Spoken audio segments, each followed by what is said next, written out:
Snow was falling like it wanted to erase what happened. Inside the house, the table was still set. Wine, candles, my granddaughter's tiny fork left mid-bite, and my son's voice was still in the walls, loud enough to feel, I wish you weren't here. So I did the one thing he never expected. I made sure my absence came with paperwork. My name is Evelyn Hart. I am a 67-year-old widower and former bakery owner, and my life changed drastically for the second time in my life. The first with the loss of my husband. The second time started on Christmas Eve. At Christmas, people expect warmth, cinnamon, old songs, a little mess that feels like love. What they don't expect, what they never prepare for, is a single sentence said loudly enough to rearrange the future. Damien said it across linen napkins and polished silver, with the same confidence he used when he lied. The kind that made other people doubt their hearing. Damien, my own son. He was so charming in public, but ever so volatile in private. He believed everything that is mine belongs to him by default. He slammed his palm down so hard the wine glasses jumped. I wish you weren't here. It wasn't poetic. It wasn't even creative. It was blunt, childish, and cruel, in the way only family can afford to be. For half a second, the room froze the way water does, right before it becomes ice. My 9-year-old granddaughter Mara stopped mid-chew, her little fingers still holding a fork like she didn't know what it was supposed to do anymore. Lila, my 37-year-old daughter-in-law, stared at her plate so hard I thought she might disappear into it. She hid her emotions to avoid conflict, and Damien, my son, leaned forward as if he'd been waiting for applause. You ruin every holiday, he said, voice thick with something that wasn't just anger. Your judgment, your rules. You act like this house is still yours. He smiled, quick and sharp. It's not. Then, as if the room belonged to him simply because he was louder, he added, You're not welcome here anymore. People talk about betrayal like it's a dramatic act, like it comes with thunder and violins. The truth is, betrayal is usually served with mashed potatoes. I stayed seated for a beat longer than anyone expected. I looked at him the way I used to look at dough, assessing, measuring, deciding what kind of heat it would take to change its shape. Then I placed my fork down gently, so gently the tines didn't click the plate. Merry Christmas, I said. Damien's eyes narrowed, and I continued, calm as a courthouse hallway. Wish granted. Lila blinked. A small sound left her throat, half protest, half fear. Evelyn, she started, but Damien cut her off with a glance. He was used to that. A glance, a tone, a shift in posture. His little ways of making the air in a room belonged to him. He turned back to me. You're not serious. I stood, and the chair leg scraped the tile with a clean, deliberate sound. Not anger, not panic, control. You're right, I said. I'm not serious. I'm finished. Damien let out a short laugh, bitter. Finished with what? Being dramatic? You'll cool off and come back like you always do. Something flickered behind his confidence at that. A small doubt. The bully's first tremor when the target doesn't flinch. I reached for my coat draped over the back of the chair. Mara's voice cut through the air. Small, scared. Grandma, where are you going? I softened only for her. I'm going to make sure everyone gets exactly what they asked for, I told her. Damien pushed back his chair like he was standing for a toast. You can't just walk out. I looked at the man I'd carried, raised, defended, excused. I can, I said. And I already did. Then I walked out the front door into a night so cold it felt like a clean blade. Snow had started to fall, soft and silent. The kind of snow that hides footprints before anyone thinks to follow. Behind me, through the door, I could hear the muffled chaos. Lila's pleading voice, Damien's louder one, Mara beginning to cry. I didn't turn back, because turning back is how people like Damien survive. They feed on it. They live on it. They call it love when it's really just access. I reached my car under the old oak tree and sat behind the wheel, with my hands still steady on it. For a moment I stared at the house. Our house, once. My house. Legally. His stage, emotionally. 30 years of mortgage payments and repaired gutters. Mara's first birthday in the living room. My husband's laugh echoing from the kitchen back when laughter lived here. I took a breath, and in that breath I heard Ruth, my mother, Nana to Damien, when he was small, sharp as a ruler across knuckles.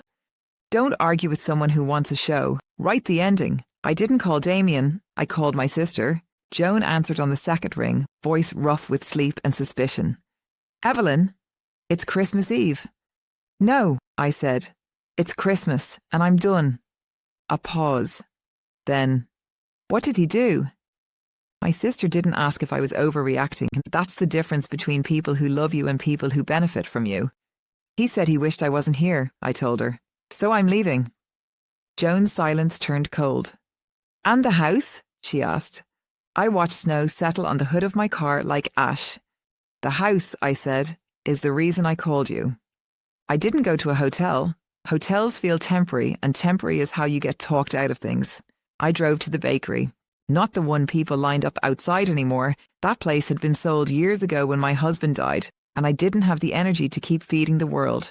This bakery was smaller, older, a test kitchen space I still rented because I couldn't let go of the smell of flour and heat. The heart sign was gone from the front windows, but inside, the counters still held the faint ghost of sugar.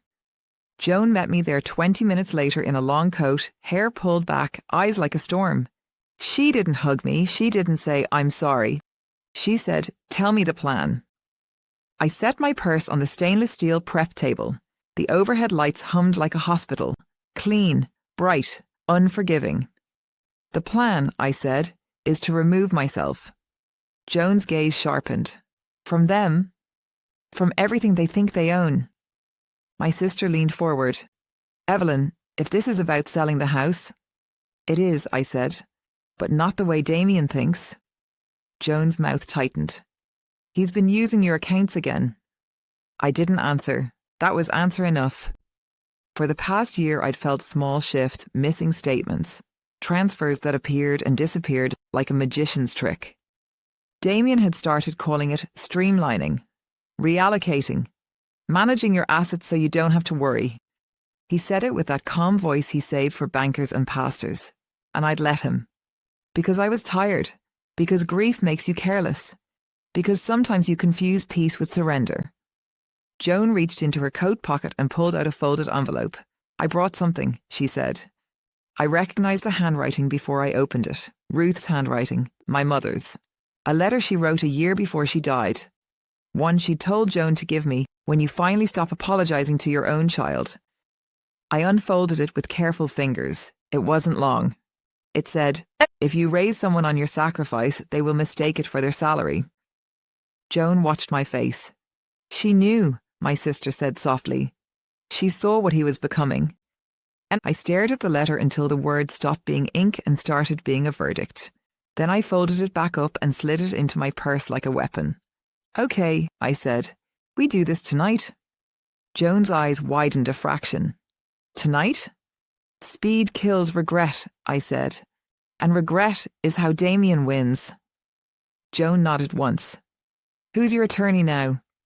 I didn't say his name out loud like it might summon bad luck. I pulled out my phone and called Miles Ardent. Miles answered on the first ring. He always did. Some people sleep. Some people wait for the next opportunity to sharpen a blade. Mrs. Hart, he said. Merry Christmas. I'm selling the house, I told him. No preamble, no explanation. He didn't need it. A pause so brief it was almost admiration. Tonight, he asked. Yes. Do you want the sale to be public? I looked at the industrial mixer in the corner, silent and heavy. No, I said. I want it to be irreversible. Miles exhaled once. Understood. I'll send the documents within 10 minutes. You'll sign digitally. Escrow opens at 9. Also, I added, I want a protective order drafted. Joan's eyebrows lifted. Miles didn't sound surprised. Against your son? Against access, I corrected. Him, his wife, anyone he sends. All right, Miles said. And Evelyn? Yes. You should not go back to that house tonight. I smiled, small, cold. Oh, I said. I'm not going back to sleep. I'm going back to work. At 12:17 a.m., the documents arrived. 6 pages, names, numbers, stamps. A deed doesn't look like revenge. It looks like boring paper. That's why it works. I signed my name once, twice, 3 times. each signature smooth, steady, no tremor. Joan watched me from across the prep table. "You're calm," she said. "I'm not calm," I replied. "I'm decided." At 12:43 a.m., Miles texted, "Filed. Effective upon escrow acceptance." Then another message. "Do you want the buyer anonymous?" I looked at Joan. I said, "Yes." Because Damien didn't deserve to know the face of the thing that was about to crush him, I texted back, "Anonymous. Use the holding entity." A third message came through, KL. I paused, then corrected him. RH Holdings. Ruth Hart, my mother's initials. A quiet ghost in the paperwork. Joan's lips twitched. "That's petty," she murmured. "No," I said. "That's lineage." By morning, Damien would discover the house didn't belong to him. But I didn't want him discovering it in private. Private is where men like him rewrite reality. So I added one more ingredient. I called Detective Sienna Park. I didn't have her personal number by accident. And last summer, I'd taken a binder of statements to the police station just to ask questions. I told myself I was being cautious. Sienna had looked at my paperwork the way a surgeon looks at a scan. Not emotional, not impressed, interested. "You don't bring this much documentation unless you already know what happened," she'd said, and she'd given me her card. Now at 6:08 a.m. she answered like she'd been waiting. "Detective Park," she said. "It's Evelyn Hart," I replied. "I'm ready." A pause. "For what?" Sienna asked, but her voice already knew. "To stop pretending the missing money is confusion." Joan stood beside me, arms crossed, listening. Sienna's tone sharpened. "Where are you?" "At my bakery test kitchen." "Don't go home," she said immediately. "Do you have bank access?" "I do now," I said. "Good," she replied. "Open your statements. Screenshot everything. Don't confront him. Let him walk into the trap." Joan's eyes flicked to me. Trap. Yes. That was the word. Sienna continued, "If he's been moving funds, we'll need proof of intent. He'll call it help. He'll call it permission. But a pattern tells the truth." I stared out the front window at the snow piling against the curb. "He doesn't know I have the keys again," I said. Sienna was silent for a beat. "Then," she said, "let him find out the hard way." At 8:52 a.m., my phone buzzed. Escrow notification, received, transaction initiated. At 9:14 a.m., another buzz, title transfer pending final recording. At 9:19 a.m., my bank app showed something Damien would never forgive. My accounts, my access, my control. Not his.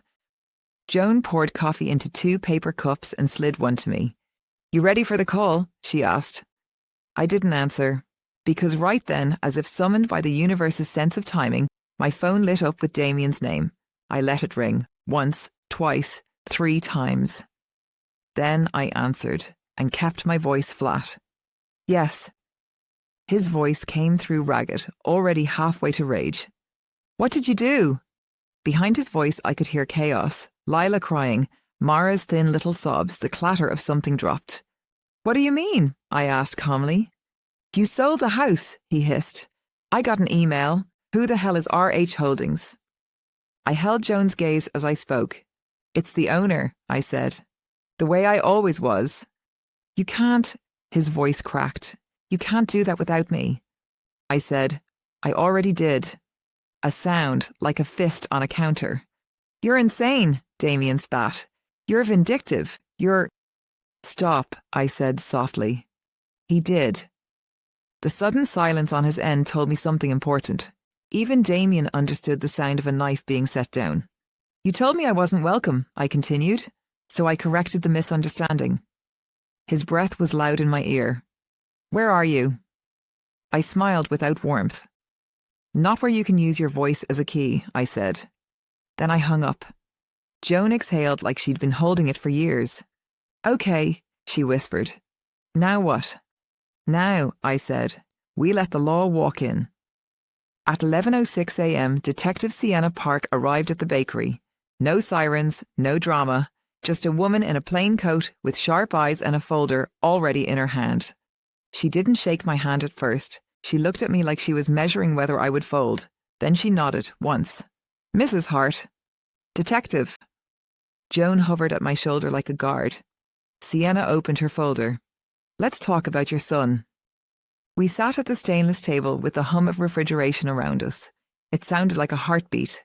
I slid my screenshots across to her. Transfers, dates, account numbers, Damien's email confirmations where he'd summarized changes I never approved. Sienna's eyes moved fast. He's not subtle, she murmured. No, I said. He's entitled. Sienna looked up. When did you notice? I paused, then told the truth. A year ago, I just didn't want it to be true. Sienna's expression didn't soften, but it steadied.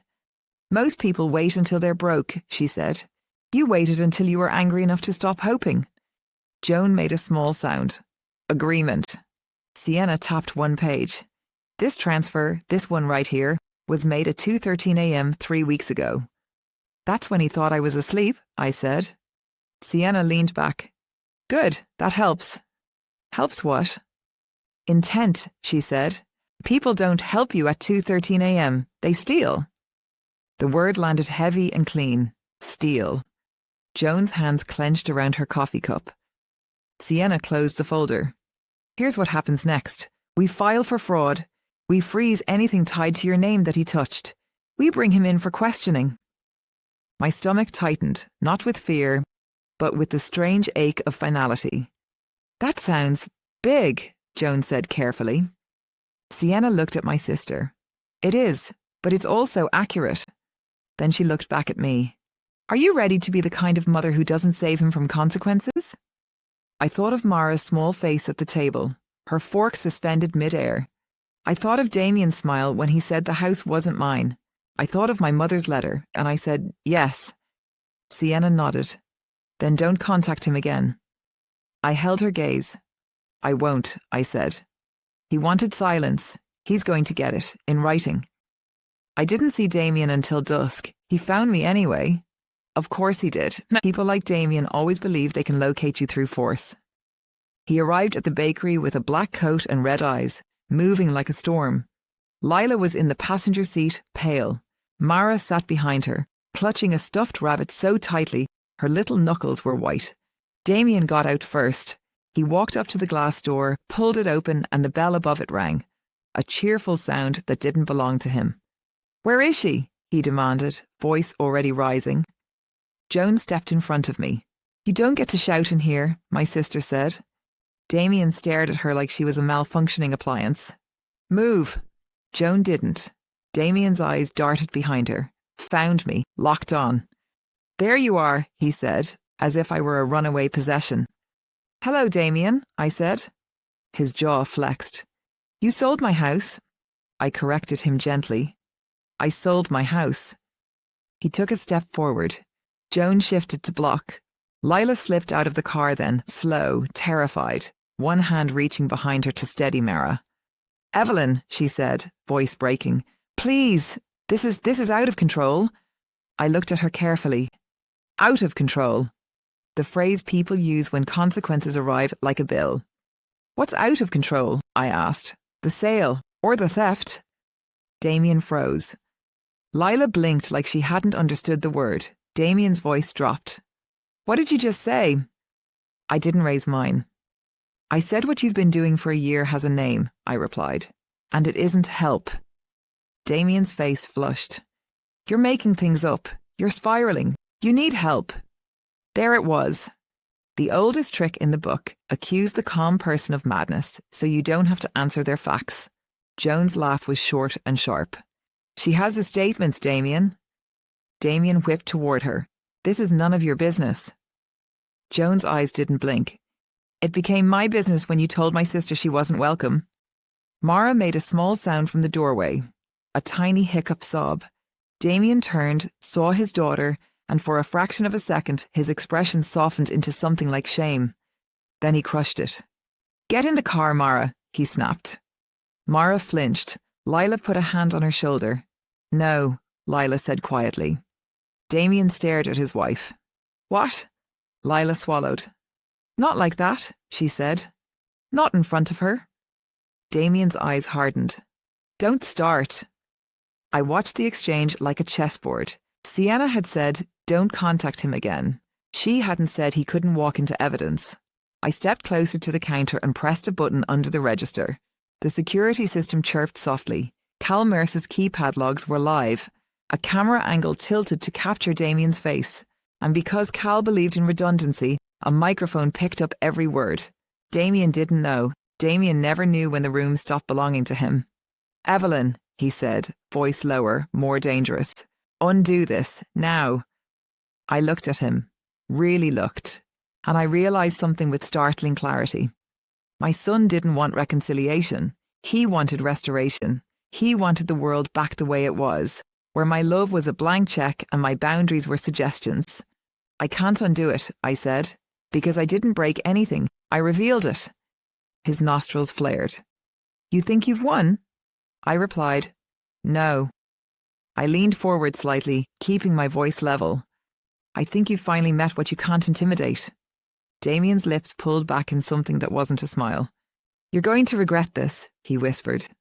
That's when Detective Sienna Park stepped out from the back hallway, badge visible, expression flat.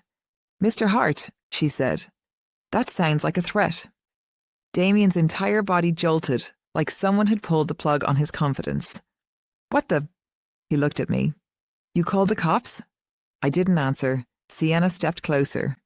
We need you to come with us, she said. Damien laughed, too loud, too fast. For what? She's having a tantrum. Sienna held up the folder. For unauthorized transfers, she said. For falsifying consent. For coercive control tied to financial exploitation. Damien's laughter died in his throat. Lila let out a sound like she'd been punched. Mara stared up at her father, eyes huge. Damien's face turned toward me, raw rage and fear fighting for dominance. You did this, he said. I met his gaze. No, I replied. You did. The twist didn't happen that night, not the big one. The big one came 3 days later when Sienna called me and said, Mrs. Hart, we found the other account. What other account? I asked, already cold. The one he hid, she said. The one he used your late husband's information to open. My mouth went dry. My husband had been dead for 8 years. Sienna's voice stayed steady. He's been moving money through it, small amounts, testing whether anyone notices. I closed my eyes. Joan was right. He wasn't subtle. He was methodical. Sienna continued, There's more. We pulled communications. What kind of communications? A pause. Your son has been telling people you're not well, she said carefully, that he's been handling your finances because you can't. A chill moved through me, because money theft is one crime. But stealing your credibility, that's the kind of theft that leaves you homeless inside your own name. Do you have proof? I asked. Sienna's reply was immediate. We have texts, emails, a recorded conversation with his attorney. I swallowed. His attorney, Graham Voss. Yes, she said. And that's where it gets interesting. I felt Joan's presence before I heard her. My sister stepped into my office area at the bakery, read my expression, and stopped. What? She mouthed. Sienna said, Graham Voss has been pushing for a conservatorship. The word landed like a door slammed in the dark. Conservatorship, a legal cage with a polite label. My heart didn't race. It settled. Because suddenly, the whole past year snapped into focus like a photograph finally developing. Damien hadn't been freelancing. He'd been building a case against me. A narrative where I was frail, confused, unreliable. So he could own me on paper the way he already tried to own me in a room. Sienna's voice cut through my silence. Mrs. Hart, she said, I need you to listen carefully. I'm listening. Your decision to sell the house may have saved you, she said. If he'd succeeded, you could have been removed from your own property with court backing. Joan's hand flew to her mouth. My sister went pale. I stared at the wall, and then I exhaled, slow. Because in that moment, Damien's Christmas sentence rewrote itself in my mind. I wish you weren't here. He hadn't meant the dinner table. He'd meant existence. He'd meant, I wish you weren't in the way. I opened my eyes. Sienna, I said, voice calm. What do we do next? Sienna's answer was crisp. We make sure the court sees who's actually unstable.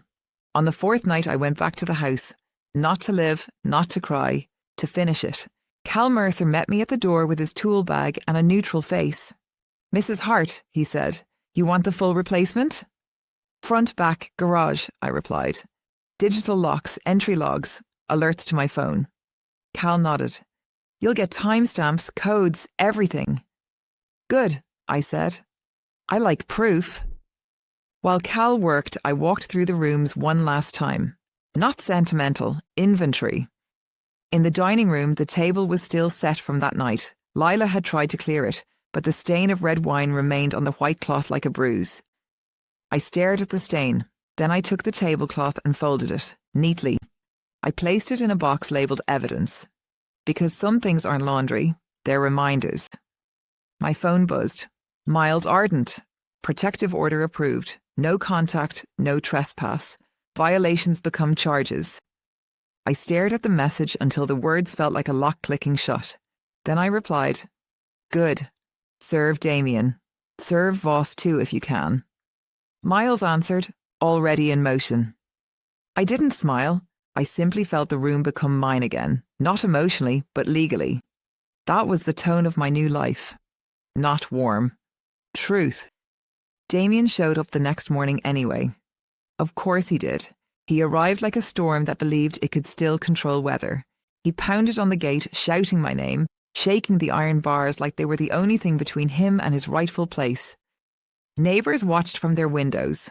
Phones rose like little periscopes. Damien didn't care. He never cared about witnesses when he thought he was winning. "Open up," he screamed. "This is my house." I stepped onto the porch slowly, with my phone in one hand and a mug of coffee in the other. Not shaking, not rushing. I pressed the outdoor speaker button. My voice amplified into the street, calm and sharp. "Damien," I said, "you don't own what you threatened to steal." He froze just for a second when he heard his own name spoken like a label on a file. Then he roared again. "You can't do this to your own son." I watched him, and I said quietly, "Correction. You did it to yourself." Then I held my phone up and played Miles' voicemail through the speaker. His voice carried down the street, clean and official.